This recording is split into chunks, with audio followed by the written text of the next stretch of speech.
Hello, and welcome to Sobercast, where we provide AA speaker meetings and workshops in podcast format.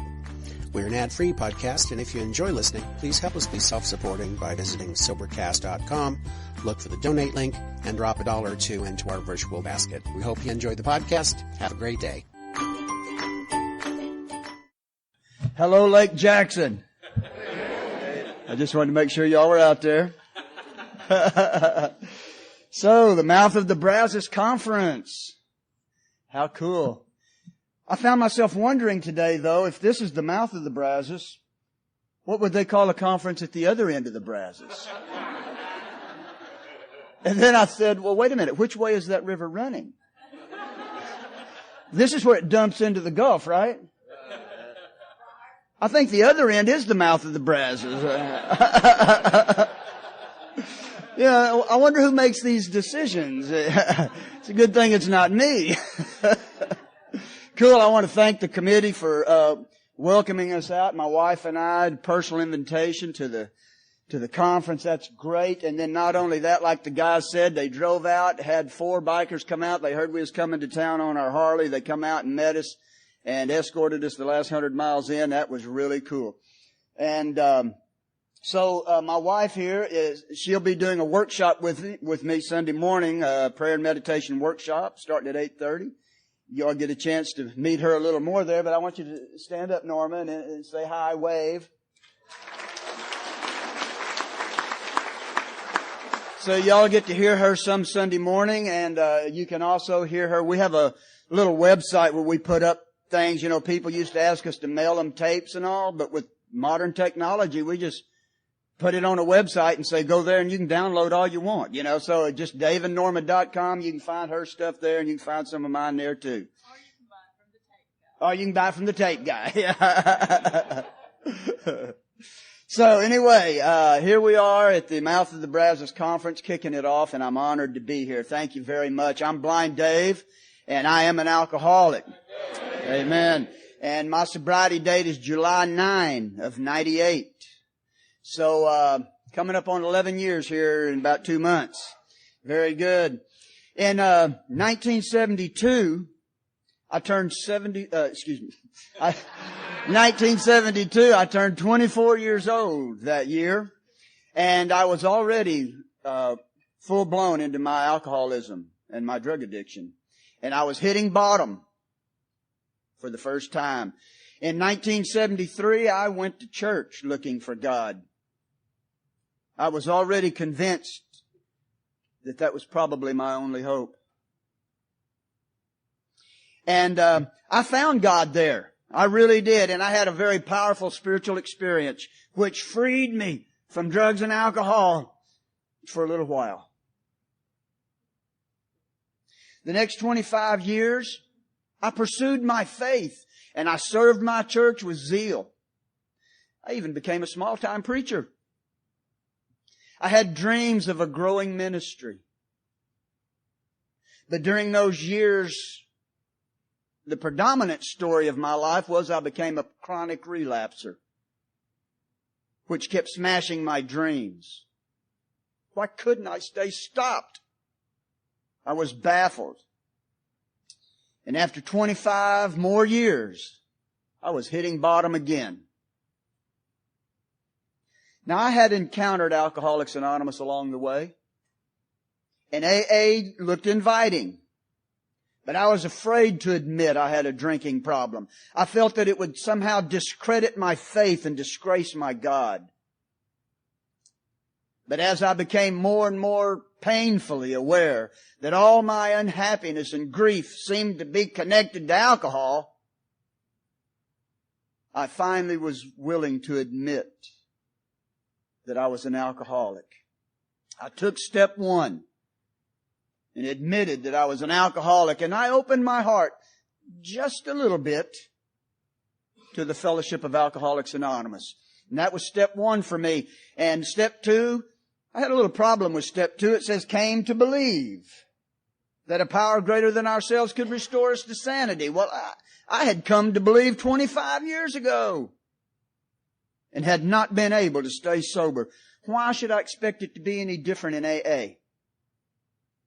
I wasn't going to change my God or change my faith. I still have my same faith. I still have my same God.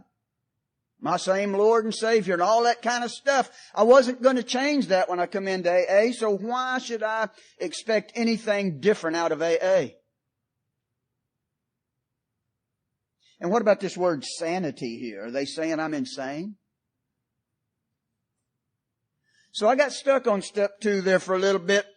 But I was reading my big book and I discovered they're talking about the insane moment that precedes the first drink. They're talking about that insanity. Oh, I related to that. And as I said in meetings and heard people share, and particularly those who share from the big book and put the big book into perspective for us, thank God for big book thumpers in the meeting. And they put it in perspective for me. And I found myself going, oh.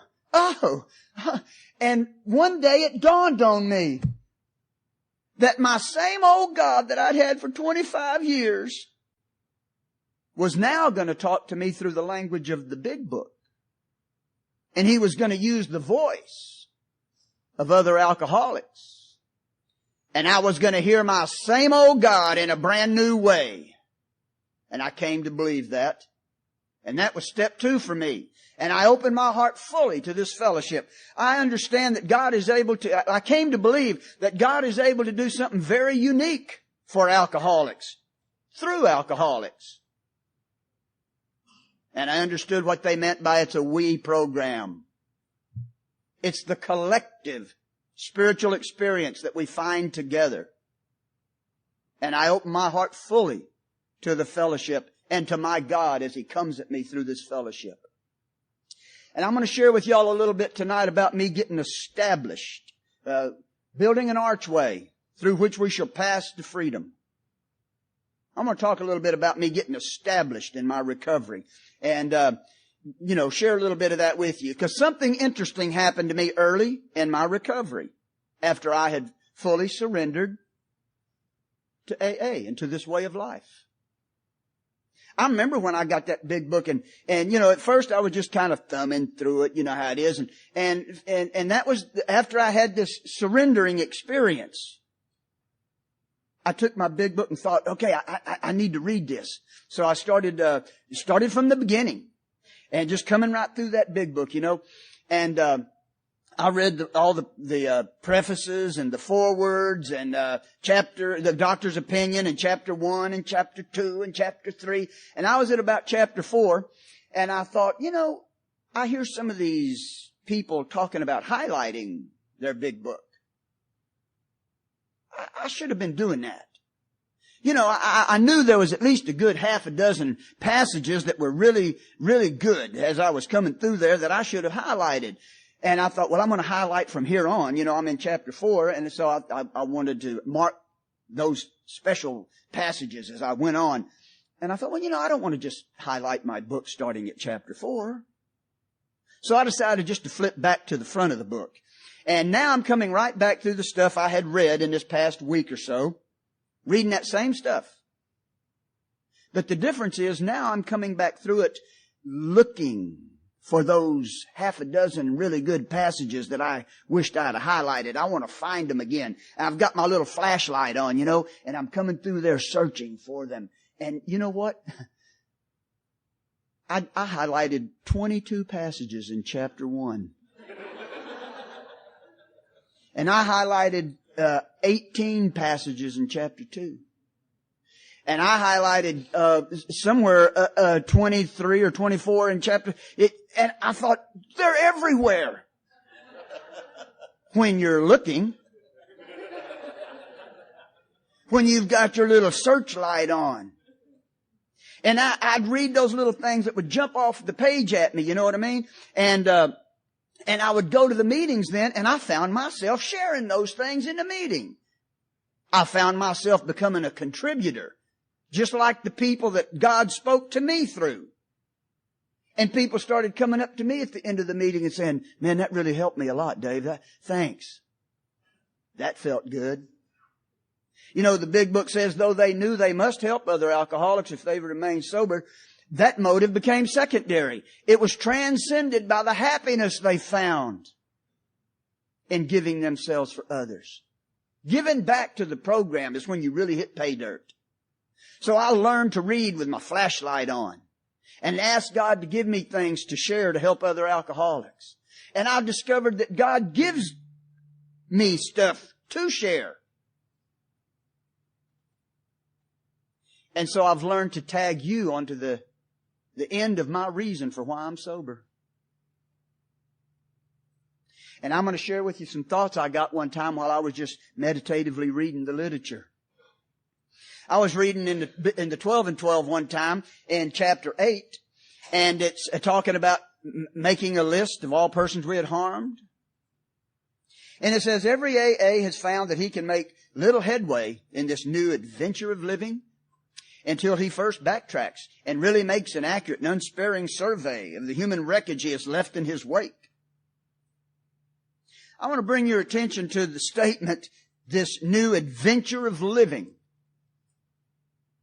Did you know that AA is a way of life? And why not? Drinking was a way of life, wasn't it?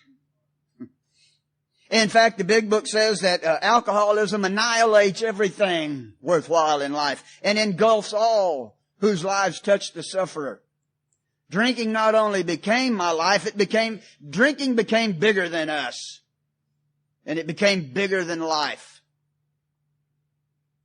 So when the big book says, have you a sufficient substitute?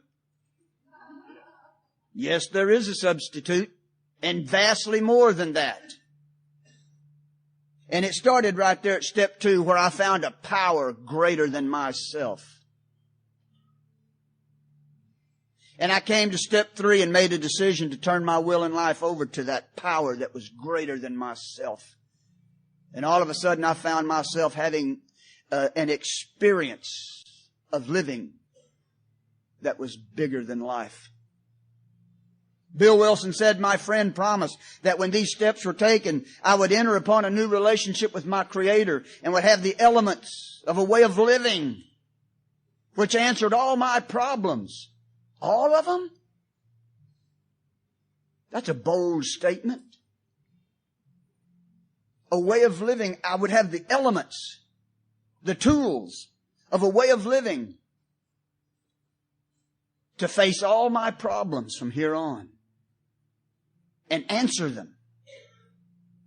Did you know, in the doctor's opinion, that is a bold statement, people. It's hard to believe. It's one of them things in the big book you can read right past and it just bounces off of you. This is an all-inclusive program. It goes far beyond staying sober. Sobriety is not the pot of gold at the end of the rainbow. It's the pot of gold at the beginning of the rainbow. It's the first thing we find when we pass through that archway to freedom. A much more important demonstration of our principles lies before us in our respective homes, occupations, and affairs. In the doctor's opinion, it says the message that can interest and hold these alcoholic people must have depth and weight. As we used to say in the 60s, it's heavy. And this program has depth and weight, I want you to know. And, too many people stay in the shallow end of the pool. You want to really find God and experience God? Jump into the deep end. I was talking at a treatment center one night, and I get pretty excited about talking about the program and my God experiences along the way. And when I came out of there that night, the guy who gave me a ride, we're walking to the car, and he says, Dave, don't you think you're talking over their head a little bit? And I said, no doubt. I don't expect these people in treatment to be able to grasp everything that I'm saying, but they can feel my passion. And they can say it says the message that can interest them has got to have depth and weight. They got to not be able to fathom it. They got to say, man, this is over my head. The big book says that the ex-problem drinker who has found the solution, who obviously knows what he's talking about, whose whole deportment shouts at the new man that he's got the answer, can win the confidence of another alcoholic in a few hours. That's our responsibility. To project the answer in a way that leaves them with no doubt, because they're desperately saying, can you help me? Or are you another one of those who made promises and could not help me? Our deportment is supposed to shout at them that we've got a program here that's depth and weight. I tell you, we've got a big solution. They got a big problem. We've got a big solution. Is there a sufficient substitute? You better believe it. And it's a way of life. In chapter 2, it says that these spiritual experiences are phenomena. They seem to be in the nature of huge emotional displacements and rearrangements. Ideas, emotions, and attitudes, which once were the dominating forces of these people, are suddenly displaced and replaced by a new set of conceptions and motives. That's the principles we live by. And we learn to live by them. And we learn to have a spiritual experience. And transcend, it said back there. It was transcended by the happiness they found. We're talking about an experience here that will rise me above life's challenges and solve all my problems. I have the elements to apply to any situation and transcend it. The big book says here are thousands of men and women, worldly indeed, who flatly declare. Now that means pretty bold. Flatly declare that since they've come to believe in a power greater than themselves, to take a certain attitude toward that power and to do certain simple things, that's our steps, that a revolutionary change has occurred in their living and thinking. In the face of collapse and despair, they found a new power, peace, happiness, and sense of direction flowed into them. That's our program, particularly in the deep end of the pool. Step 3 says that, notice it says the revolutionary change in their way of living and thinking. This is a way of life. And it started at step 3 there, when I made a decision to turn my will and life over to the care of this higher power that was bigger than me. Fred said the same thing in chapter 3. He said, quite as important was when I discovered that these spiritual principles would solve all my problems. It's taken my program and applying it to all my life and experiencing God in all aspects of my way of living. And so that's what step 3 is about, me deciding to turn my will and life over to that power that I came to believe in step 2.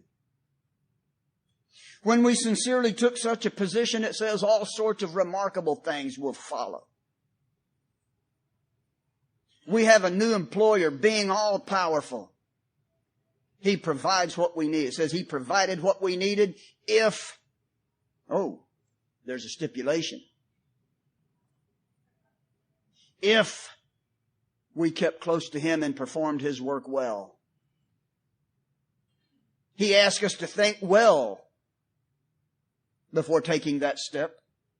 Make sure we're ready to abandon ourselves utterly to Him.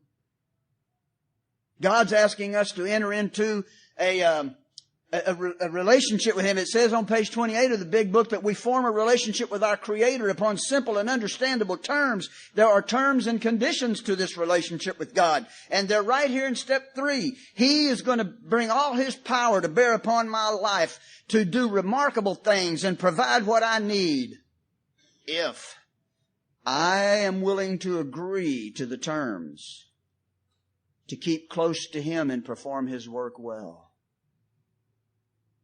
That means to stay sober and help another alcoholic to achieve sobriety is what that means. Our primary purpose. And so right there now I have found a big purpose. I have found a big power and a big purpose. And I'm having an experience of living that's bigger than life now. The big book says we are now on a different basis. Well, what basis did I used to be on?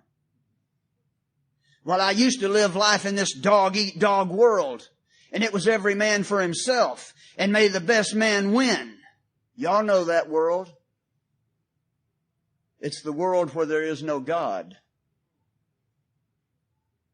It's a dog-eat-dog world, and we all grow up and are thrown into adulthood, into this dog pit of snarling dogs, and everybody's fighting for their piece of pie, and there's more dogs than there is pie. And we're all gripped with fear. And you have to learn how to deal off the bottom. We learned all that stuff there about the play actor, all the manipulative techniques. We have to learn them to survive in that dog-eat-dog world. I'm driven by fear. I'm self-centered and driven by fear. But now I'm on a different basis. I'm in a different world. The 12 and 12 says on page 105 that once we catch a glimpse of God's will, we are no longer deeply disturbed by all the seeming evidence to the contrary which surrounds us. Am I still surrounded by snarling dogs? You bet. But it says that now I know that when I turn to God, all will be well with me, here and hereafter. And that's been my experience, because I've entered into a relationship with my Creator upon clear and understandable terms. And I know that when I do this, He does this. And I know exactly how to engage the power of God. Thank God for the 12 steps who taught me that.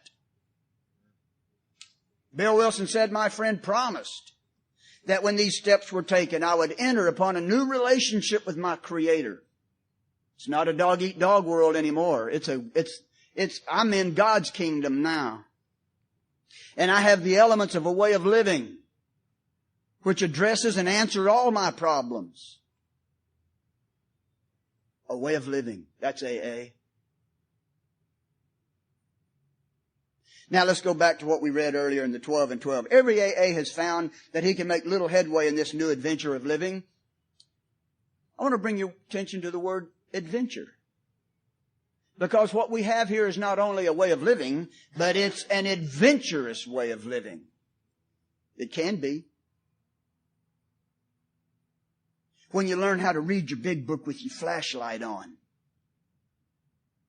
and watch God give you stuff to take to the meeting and to go help your sponsees and to start helping others. When you get in, so that's what He asked me to do. I will bring all my power to bear upon your life to provide what you need and do all kind of remarkable things if you will agree to stay sober to help another alcoholic to achieve sobriety. So I started learning that big book is my tool. That ex-problem drinker who was armed with facts about himself, he armed himself with those facts from the big book.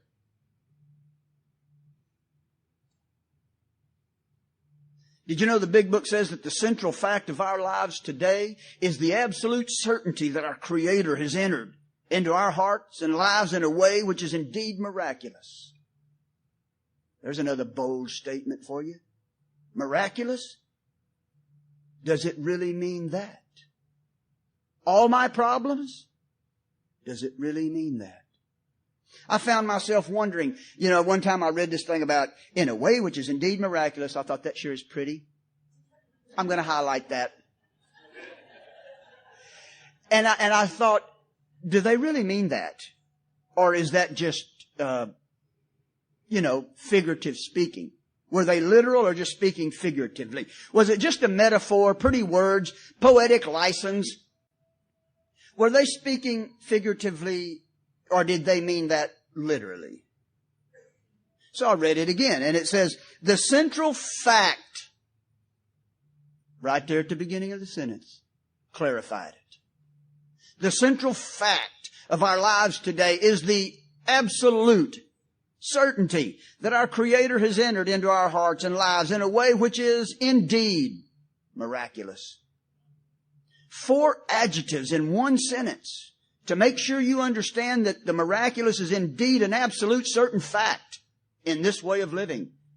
Now, does that sound like it might be an adventure? Do you think the big book was kidding when it says we have found much of heaven and were rocketed into a fourth dimension of existence? They meant that. We blasted off into the world of spiritual experience, and they meant it. And it began for me back at step 3 when I made a decision to turn my will and life over to the care of my higher power for a bigger purpose. And He is going to display His power in my life. The miraculous. Remarkable things, it said, if I will keep close to Him and perform His work well. And so the big book promises us on page 100 that both you and the new man must walk day by day in the path of spiritual progress. See, that's what I've committed to do. I learned to tag you on the end of my reason for being here. Of my reason for going to meetings, of my reason for getting up in the morning and asking God in my morning meditations what I can do today to help the man who is still sick. And I also say, and those who are in recovery. Both you and the new man are to walk day by day in the path of spiritual progress. If you persist, remarkable things will happen. There it said it again. When we look back, we realize that the things which came to us when we put ourselves in God's hands. When did I do that? It's step 3. The things that have come to me after I put myself in God's hands was better than anything I could have planned. That said back there, rocketed into a fourth dimension of existence of which we had not even dreamed. Better than anything we could have planned.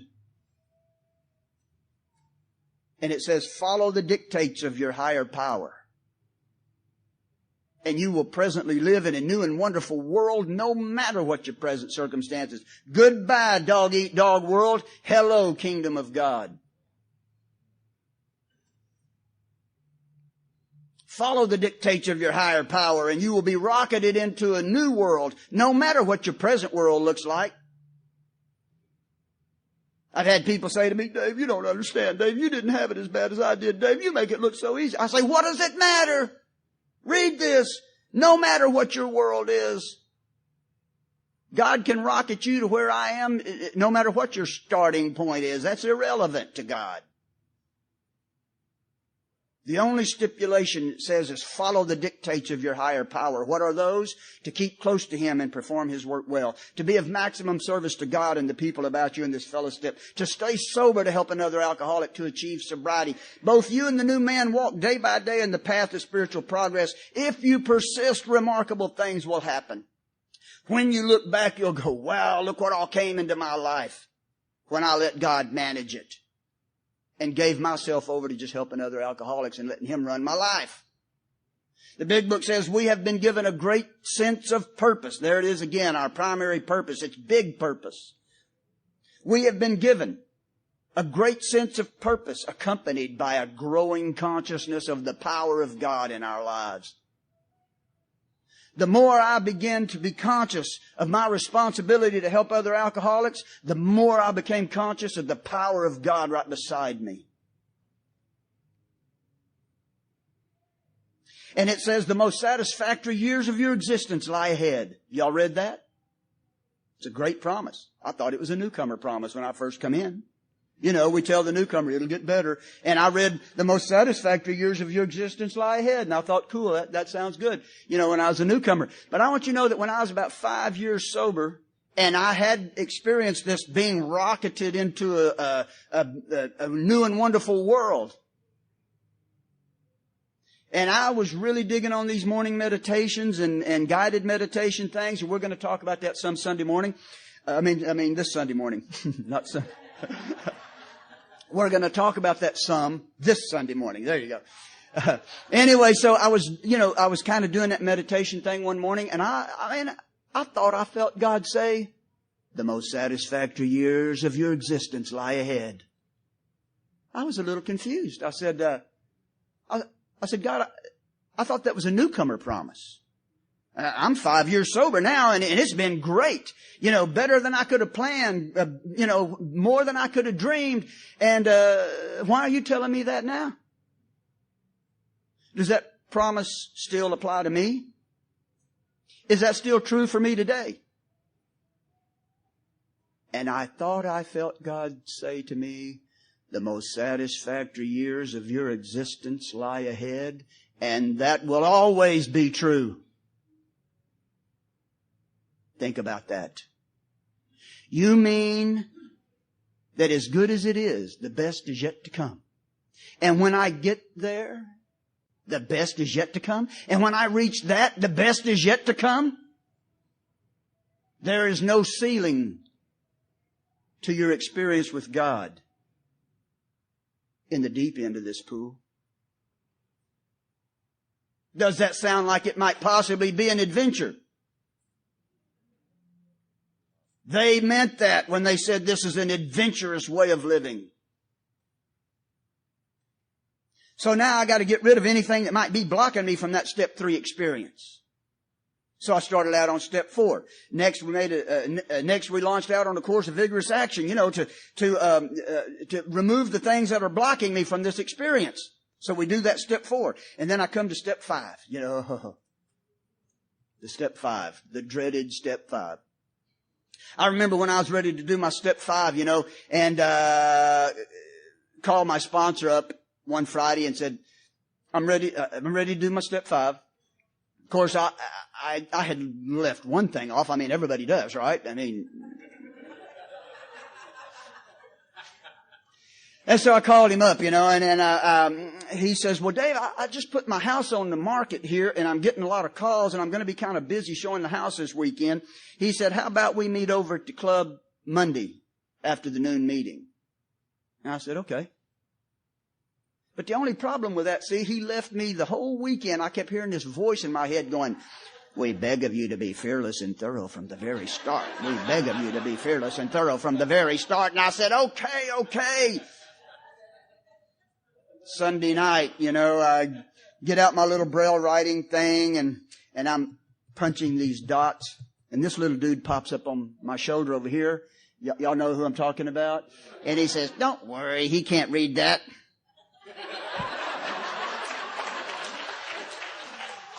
I thought, yeah, you're right. You're right. And so when I pushed through the door over at my AA club Monday after the noon meeting, I walked through the door going, ain't no way I'm going to tell him that one. And he can't read it. So I got in the back room, and I sat down and we're getting ready. I'm unfolding my little paper and I'm fixing to read him all that easy to say stuff, And he grabbed my hand and said, just a minute, Dave. And he said, God, I think you better help Dave be fearless and thorough from the very start. And freaked me out. I thought, is he reading my mind? Was it his voice I was hearing over the weekend? You get all them thoughts. I thought, what's going on here in this AA deal, I tell you, it's a collective God experience. I don't even know if he knew that God blew my socks off in that moment, but he did. Scared me. I felt like I came face to face with God for a moment there. And I was afraid not to read him that whole list. And I'm glad I did. Because I got all the way down to that last thing, and I hadn't felt a thing yet. But when I and puked out that last thing, something wonderful happened. I hadn't felt anything up to that point. But in that moment, I felt like I had lived my life in a dark gray bubble, and it just popped. And I was in the sunlight of the Spirit. Have you ever been in a room that's dark and someone walks in and flips the light on? And you kind of go, oh, you kind of wince? I used to could see, so I know what you're talking about. And what I'm telling you, it felt like that. It was a startling experience. I winced from the sudden inrush of the conscious presence of God. Now, I've talked to a few people who have had that. Most don't. But everybody who does their steps real good up to this point, and particularly at step 5, will tell you that over the next few days or the next few weeks, the lights drastically come up for most people. And that's the way it was for me. I got in touch with something I'd never felt before, and that feeling right there has become the guiding star of my whole program. I have no light perception today, but I know instantly when I step out of the sun into the shade. I know instantly when I step in the sun. I know instantly when I step in the shade. And I can tell you today that I know instantly when I let a shadow fall between me and my conscious contact with God. I went in a treatment center one time and this dude said, Dave, I'm having trouble contacting my higher power. And I said, well, you don't need to be trying to contact your higher power. He said, I don't. I said, no, you're supposed to work the steps. I said, and pay close attention to steps 4 through 9 where we remove the things that block us. I said, if you'll do a good job removing the blocks, I said, he'll contact you.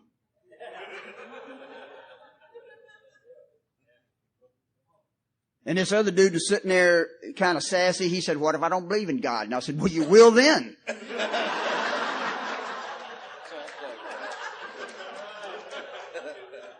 We are now on a different basis, the big book says. We trust infinite God rather than our finite selves. That's a different basis, isn't it? Infinite God is in control rather than my pea brain. It's a good thing I didn't name the conference. We trust infinite God rather than our finite selves. We are in the world to play the role He assigns. Did you know we've been given an assignment? We got it at step 3. He said, here's what I will do if you will agree to do this. To keep close to me and perform my work well. Keeping close to Him is continuing to do that inventory and keeping that conscious contact with God. You know why? So that He can direct me to help other alcoholics. Oh, I thought He was going to direct you how to run your life. No, He can do that without any help from me. I keep a conscious contact with God so He can direct me in helping other alcoholics and addicts. And that's my assignment. And I am now in the world for that reason. Everybody says, I know I'm here in this world for a reason. I say, are you in AA? Yeah. Well, here's your reason. Whatever, you might have thought you were going to be a brain surgeon. You might have thought you were going to be a rock star. Whatever you might have thought, and you still might be those things, but I want you to know that it's not your primary purpose. The only hope we have in an all-powerful God solving this unsolvable problem that we have is that I agreed to make this my primary purpose in order for Him to manage my life. And I must make darn sure that I don't let anything else to think that that's my assignment. It says I am now in the world for this assignment. And if I want to experience that kind of power, that sort of remarkable things, that sort of being rocketed into another dimension, to suddenly find myself in a new and wonderful world, I must keep the primary purpose in the crosshairs and don't lose sight of it. He would do this if I would do this. He would bring all His power to bear upon my need to perform miracles and remarkable things. If I would just simply make my primary purpose to try to see what I can do to help another alcoholic and addict. And does that sound like an adventure? It does to me, and it has been. We vigorously commenced this way of living as we cleaned up the past. See, we did that inventory stuff and got into this contact with this power. And now we vigorously commence this way of living. Since we've cleaned up the past, it says. And we have entered the world of the Spirit. Oh, there's the miraculous. Fourth dimension. All them words that we tend to just think is just poetic speech. No, they meant it. We have entered the world of the Spirit. I remember I skimmed right past that one time like I do everything else. I thought, yeah, the world of the Spirit. But I tell you, when it gripped me, and I knew I was in it. See, I'm still kind of new in recovery. I'm telling y'all about my first few months and first year and a half in recovery as I'm, growing in this experience. And, so I read that. We have entered the world of the Spirit. And I thought, that's sweet. Highlight that.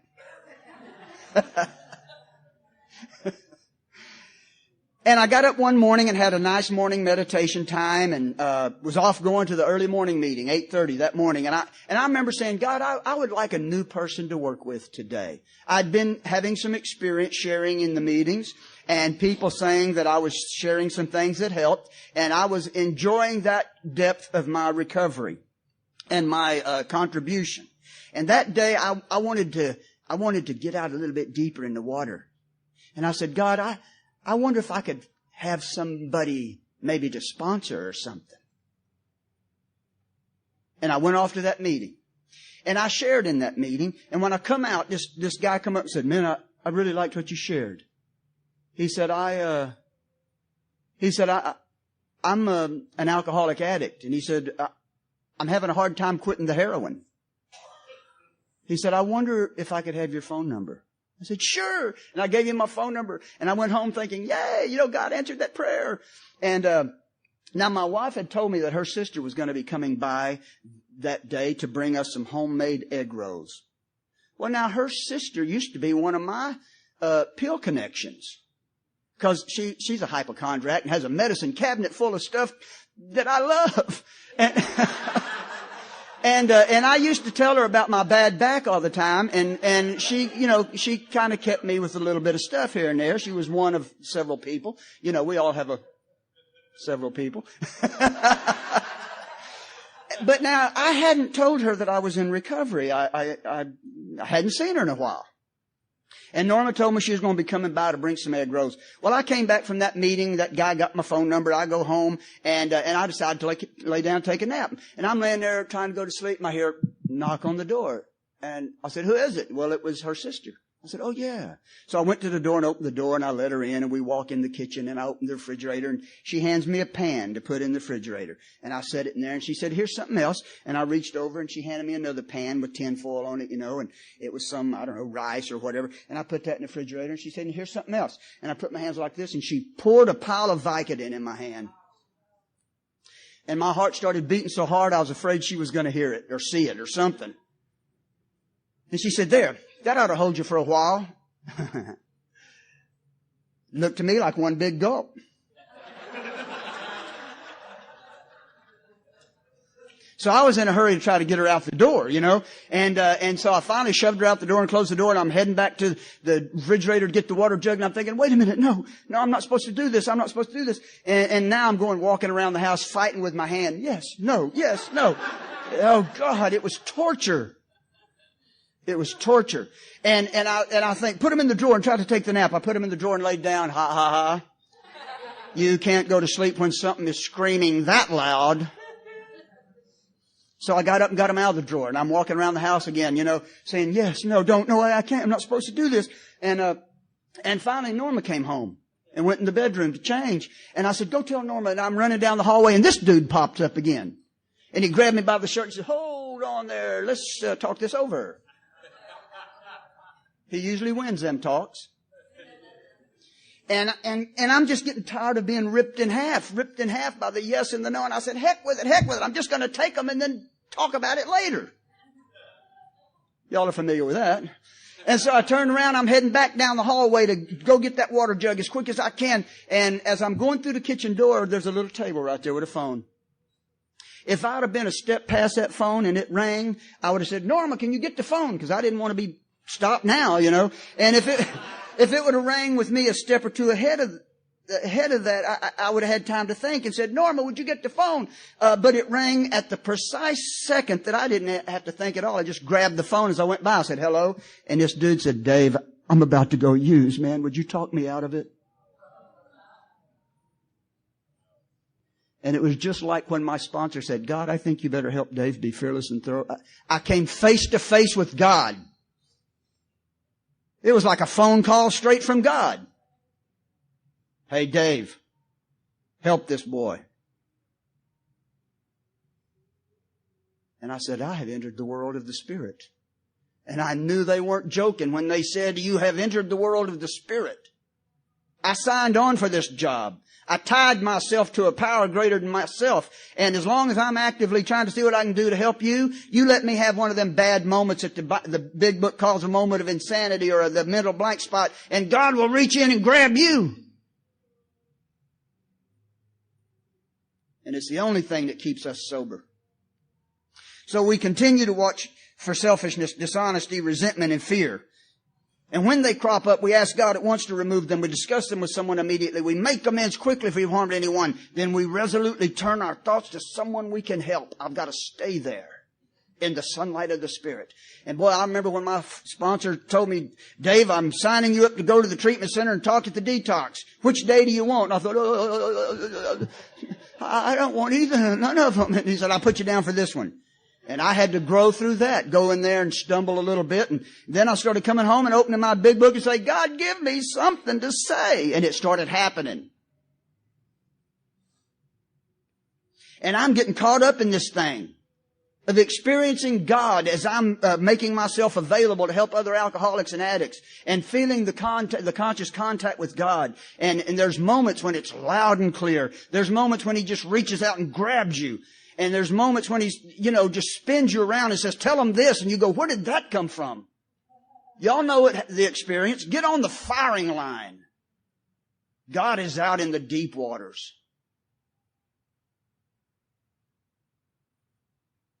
And so I'm starting to experience the deeper end of the program of recovery and what they mean by in the trenches. And man, what an experience it is.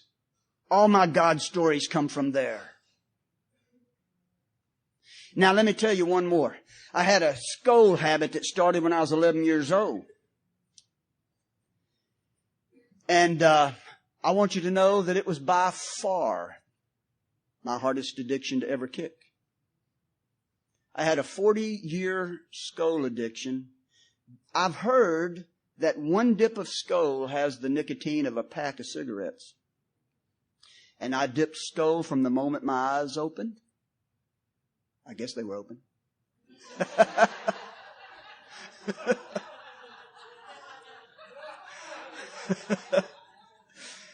Until way past midnight, because I stay up at night and probably just to dip skull. I don't know, but I dipped skull all day long. And, but when I had that fifth step experience back there when that bubble popped and I felt that inrush of the presence of God. Now let me tell you, I had tried to quit skull many times through my life. I didn't get very far. But as I started getting older and seeing what my dad's health breaking down because of nicotine and all this stuff, I thought, I don't want to grow old and still be addicted to nicotine. I want to be able to serve God and be, useful or something into my old age. And so one time I made a serious attempt to quit. By God, I met a girl in this, that she used to go to a little home, prayer meeting that I used to go to, and she was bulimic, and she couldn't quit that.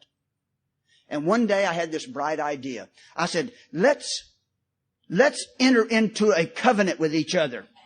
I said, I will quit skull if you will quit doing that. And she said, deal. And we shook hands. And for 2 months I didn't take a dip of skull, and my skin like to peeled off. I've never been through that much hell in my life. And she must have been having a hard time too, because one day we met each other back at church and we released each other from our promise. And this was years ago, I went and got myself a can of skull and put a big load in my mouth and patted myself on the back and said, Dave, don't you worry, I'll never put you through that again. I'll never do that to you again. And I meant it. I will never put myself through that again. But I started getting older and started wishing I could get off of it. And it was not possible. But I had this experience when I came into recovery. It started with that fifth step, when that bubble popped and I felt that inrush of the presence of God, and I was just startled by it. And I went outside that room and I was just leaning against the wall in the hallway there at my AA club. And this boy came up and he said, how you doing, Dave? And I said, I just did my fifth step. And I said, I'm just taken by the conscious contact of God. I said, man, this is so awesome. I said, if this experience keeps growing as I go through these steps, I said, I could actually conceive of the possibility that someday I might have the courage possibly to maybe, perhaps think about asking God maybe to help me quit skull. And I told this boy, I said, so you hold me accountable. In 6 months, you ask me if I've quit skull. He said, all right. I forgot all about that. 6 months later, he called me.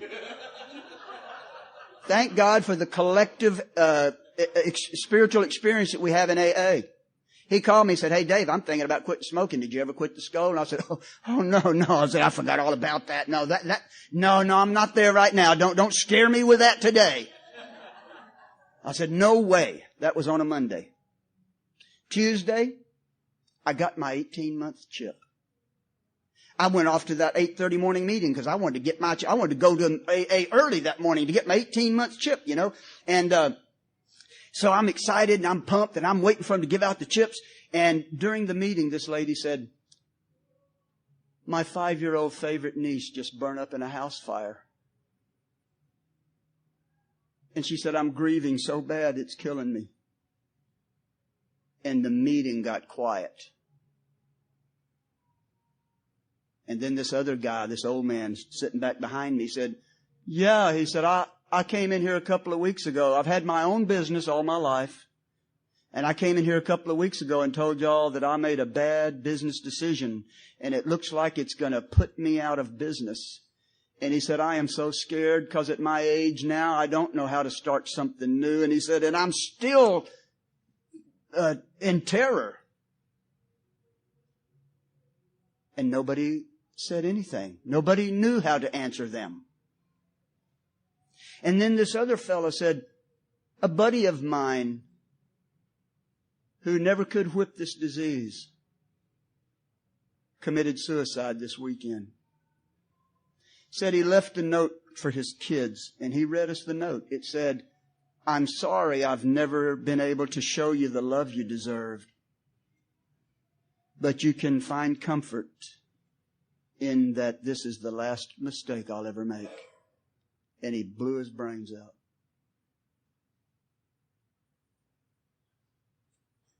And that was the end of the meeting.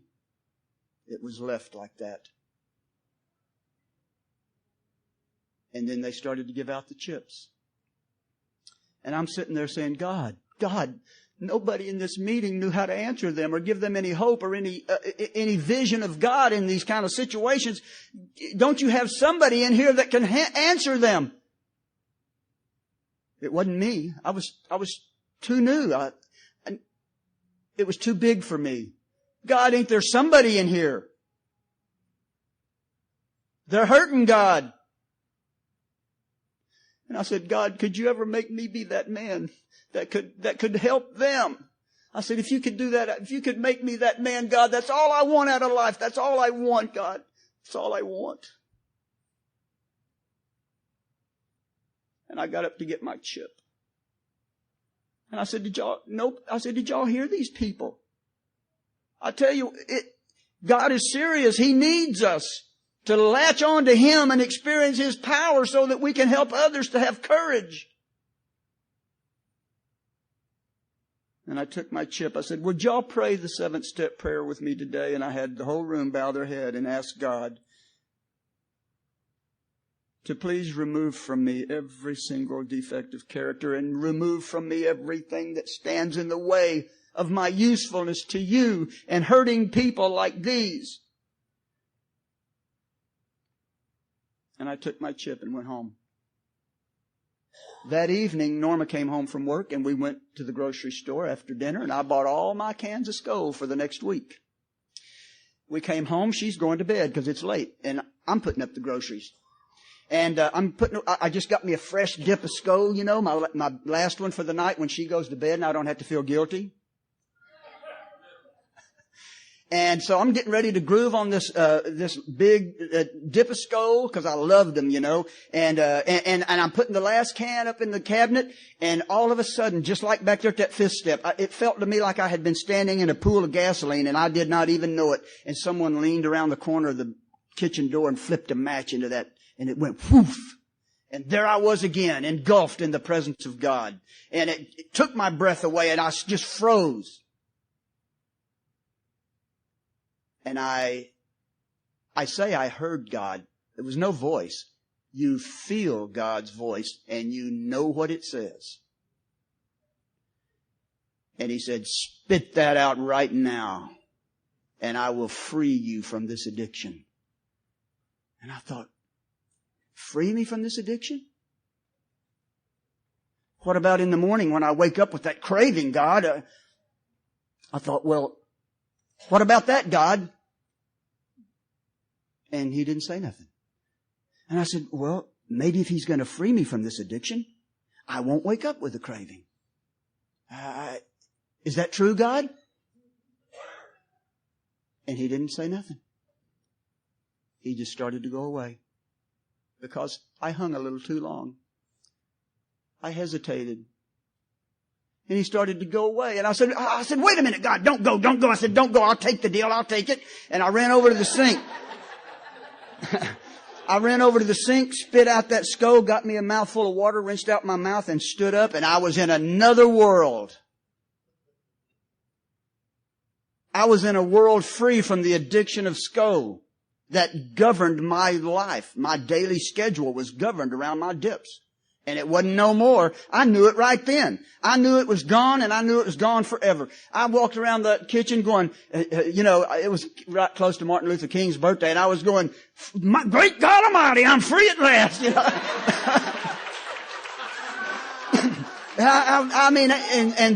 I couldn't believe it.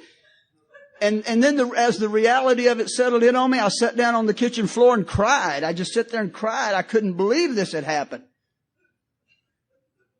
And then I got up to write about it in my journal. It's late at night, and there's no one to call late at night. I'll write about it. I get out my journal and I'm saying, boy, for no reason, I don't know why God picked today to just come in here out of the blue and free me from this addiction. I said, so-and-so just called me yesterday and asked me if I quit. And I said, no way, I'm not anywhere near that. I ain't even thinking about that. And then all of a sudden here I am the day later and God comes in and says, spit that out, and boom. And I said, and I don't have a clue as to why He picked today. But I'm free at last.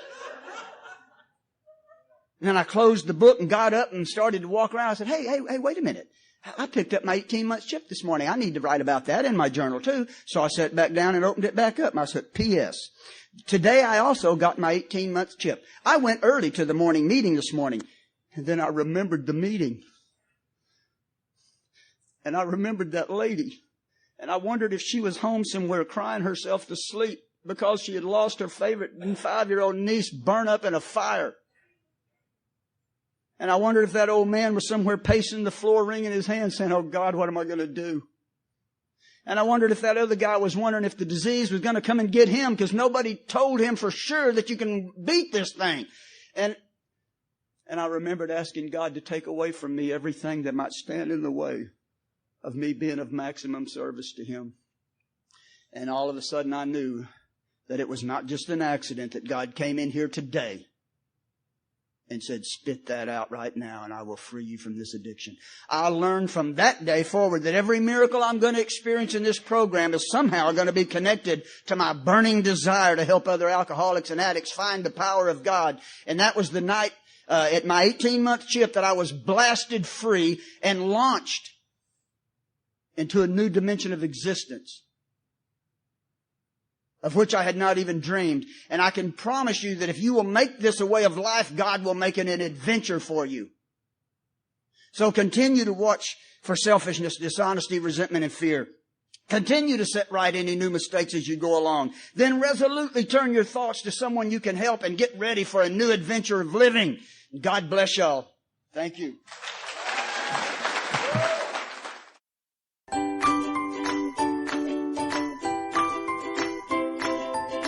Thanks for listening. I hope you enjoyed the podcast. Sobercast is ad-free, and we'd like your help in order to keep it that way. So if you'd like to help us be self-supporting by pledging $1 or $2 a month, visit Sobercast.com and look for the donate links. Thank you very much.